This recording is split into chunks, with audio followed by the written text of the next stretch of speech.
வணக்கம் நேர்களே, இது கலக்க போவது யாரு செய்திகள் நிகழ்ச்சியில உங்களை சந்திக்கிறோம். வினோதனே ஐயா, அதெல்லாம் ஓகே.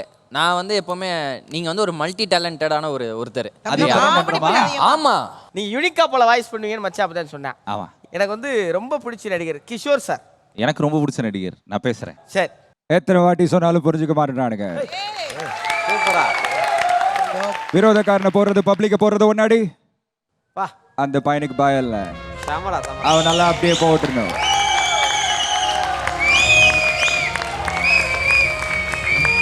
இங்க புகழ் யாரு?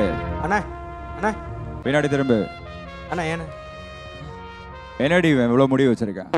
விரோதிக்காரன் மாட்டானா சினிமாக்காரன் மாதிரி கொத்தோட தூக்கிட்டு போயிடுவான். ஒழுங்கா பாத்துக்க உடம்ப. வரட்டுமா? ஓகேண்ணா. அந்த பையனுக்கும் பயம் இல்ல. அப்படிக்கா போகுது. Super super.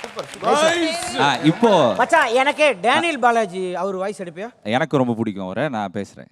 அது முடிஞ்ச உடனே தாடி பாலாஜி வாய்ஸ் ஒன்று.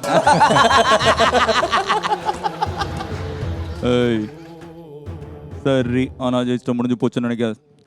ஒன்னால எங்களை பிடிக்க முடியாது. எங்கேயும் அடிச்சு வைக்க முடியாது ராகவன்.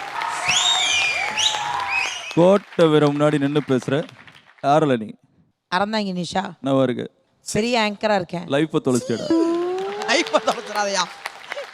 எனக்கு ஃபஹத் ஃபாசிலோட வாய்ஸ் வேணும். என்ன பழக்கம் அது? என்ன பழக்கம் அது? என்ன பழக்கம் அது? என்ன பழக்கம் அது? ஏய், பின்னாடி போ. நைஸ்ரா நைஸ்ரா. என்னடா கத்துற? என்ன கத்துற? உங்க அப்பாவை இவ்வளவு நாளா என் வீட்டை அடிக்க வச்சது என்னோட அவசியம். இன்னைக்கு உட்கார் சொன்னது என்னோட அடையாளம். பஞ்ச பரதேசி. ஒரு நாள் எல்லாத்தையும் மாத்த பாக்குறியா? உடைக்க பாக்குறியா? நீங்க சொன்னா விண்வெளியில கூட வெயிட் பண்ணுவேன். வா, டேய்